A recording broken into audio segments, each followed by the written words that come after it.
എന്താണ് dual native ISO? ഇപ്പോൾ മാർക്കറ്റിൽ അവൈലബിൾ ആയിട്ടുള്ള പല ക്യാമറകളിലും നമുക്ക് ഈ ഒരു ഫീച്ചർ കാണാൻ സാധിക്കുന്നതാണ്. എന്താണ് ഇതുകൊണ്ട് ഉദ്ദേശിക്കുന്നത്? എന്ത് ഗുണമാണ് ഈ ഒരു ഫീച്ചർ ഉള്ള ക്യാമറകൾ കൊണ്ട് യൂസേഴ്സിന് കിട്ടുന്നത്?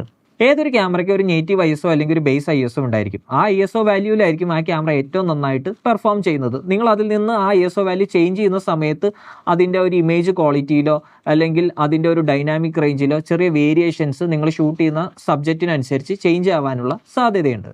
നിങ്ങൾ ഈ ബേസ് ISOയിൽ നിന്ന് എത്രത്തോളം അകലെയാണെന്നതും ഏത് ക്യാമറയാണ് ഉപയോഗിക്കുന്നത് എന്നുള്ളതിനനുസരിച്ച് ഇതിൻ്റെ പെർഫോമൻസ് എത്രത്തോളം വേരിയേഷൻ വരുന്നു എന്നത് മാറിക്കൊണ്ടിരിക്കും.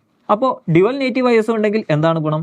ഡ്യുവൽ നേറ്റീവ് ISO ഉള്ള ക്യാമറയിൽ യഥാർത്ഥത്തിൽ രണ്ട് സെപ്പറേറ്റ് അനലോഗ് സർക്യൂട്ട് അല്ലെങ്കിൽ ഡാറ്റ കടന്നു പോകാനുള്ള രണ്ട് വഴികൾ അഥവാ പാത്ത് വേസ് ഉണ്ടായിരിക്കും. ഇത് ഓരോന്നും വ്യത്യസ്തമായ ബേസ് IOയ്ക്ക് വേണ്ടി ട്യൂൺ ചെയ്യപ്പെട്ടതായിരിക്കും. ഡാറ്റ ഏറ്റവും നന്നായി ഹാൻഡിൽ ചെയ്യാനും ബെസ്റ്റ് ഇമേജ് തരാനും ഈ ഒരു ഫീച്ചർ നിങ്ങളെ സഹായിക്കും.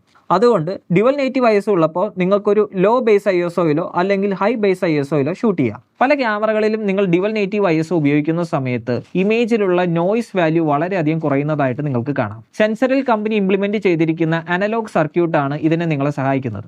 മാത്രമല്ല ശരിയായ നേറ്റീവ് ISO തിരഞ്ഞെടുക്കുന്നതിലൂടെ ഇമേജിൽ ആവശ്യത്തിന് ഡൈനാമിക് റേഞ്ച് കൊണ്ടുവരാനും നിങ്ങൾക്ക് സാധിക്കുന്നു. മാർക്കറ്റിലുള്ള പല ക്യാമറകളിലും ഈ ഒരു ഡ്യുവൽ നേറ്റീവ് ISO വർക്ക് ചെയ്യുന്നത് വളരെയധികം ഡിഫറൻ്റ് ആയിട്ടായിരിക്കും. നിങ്ങൾ ചൂസ് ചെയ്യുന്ന പിക്ചർ പ്രൊഫൈൽ ഏതാണ്? നിങ്ങൾ ലോഗിലാണോ ഷൂട്ട് ചെയ്യുന്നത്? അതല്ല മറ്റെന്തെങ്കിലും പ്രൊഫൈലാണോ നിങ്ങൾ ഷൂട്ട് ചെയ്യുന്നത്? ഇതിനെല്ലാം അനുസരിച്ച് ഇതിൻ്റെ വാല്യൂസ് ചേഞ്ച് വരാനായിട്ടുള്ള സാധ്യതയുണ്ട്.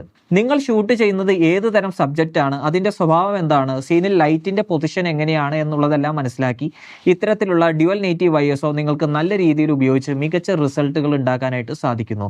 അപ്പോൾ ഇനി നിങ്ങളുടെ ക്യാമറയിൽ ഡ്യുവൽ നേറ്റീവ് ISO എന്നൊരു ഓപ്ഷൻ കാണുന്ന സമയത്ത് അതിനെ വ്യക്തമായി ഉപയോഗിക്കാൻ നിങ്ങൾ പഠിച്ചിരിക്കണം. മറ്റൊരു വീഡിയോയുമായി വീണ്ടും കാണാം.